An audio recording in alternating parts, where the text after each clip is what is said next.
খারাপ হয়ে পড়ে আছে?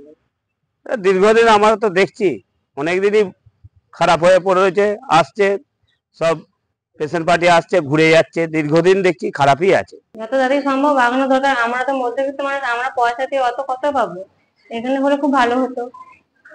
এক্সরে মেশিন দীর্ঘদিন খারাপ হয়ে পড়ে আছে। এখানে এক্সরে মেশিন আপনি খবর নিয়ে দেখতে পাবেন, এখানে 12 মাসের মধ্যে এক্সরে মেশিন 4 মাস খারাপ হয়ে এরকম পড়েই থাকে।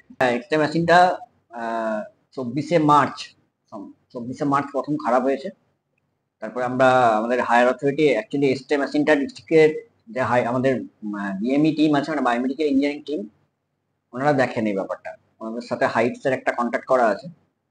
তো এক্সরে মেশিনের যেটা মেন প্রবলেমটা হয়েছে দুটো জায়গায়। একটা হচ্ছে ভেতরে ইঁদুরে কেটে দিয়ে গেছে বলছে, ওনারা বলছেন, সেটা কোনো প্রুফ ওনারা দেখাতে পারেননি। আর 2 নাম্বার হচ্ছে এক্সরে মেশিনটা এসিটার যে টনের দেওয়ার কথা ছিল, যাদের সাথে আমাদের কন্ট্যাক্ট ছিল সেই এসিটা ঠিকঠাক কাজ না করার জন্য এক্সরে মেশিনটা তাড়াতাড়ি গরম হচ্ছে। এটা হচ্ছে 2 নম্বর। এর থেকে ব্যাপারটা হচ্ছে এক্সরে মেশিনটা আমাদের অনেক পুরনো মেশিন, সেটাও ডিস্ট্রিক্ট হাসপাতাল থেকে ভাড়া করে নিয়ে আসা, সরকারি নিয়ম মেনেই ভাড়া করে নিয়ে আসা।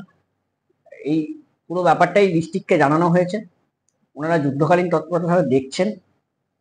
যাদের সাথে এএমসি করা আছে, মানে অ্যানুয়াল মেনটেন্স অফ কন্ট্রাক্ট, তারা ঠিকঠাক রেসপন্স করছেন না। তারা যে সমস্ত কাগজপত্র বা যে সমস্ত বাজেট দেখাচ্ছেন সেটা আনজাস্টিফাইবল। এই সমস্ত কিছুর গ্যাঁড়াকলে এই জিনিসটা আটকে আছে। আমি ডিস্ট্রিক্টকে আগের সপ্তাহেও জানিয়েছি, ওনারা আমাকে 7 দিন টাইম নিয়েছেন, বলেছেন 7 ডেজের মধ্যে পুরোটা কমপ্লিট করে দেবে। তার পরের দিনে আবার বিএমই এসছিলেন, মানে বায়োমেডিক্যাল ইঞ্জিনিয়ার যিনি ছিলেন, ইনি ফিজিক্যালি ভিজিট করে গেছেন।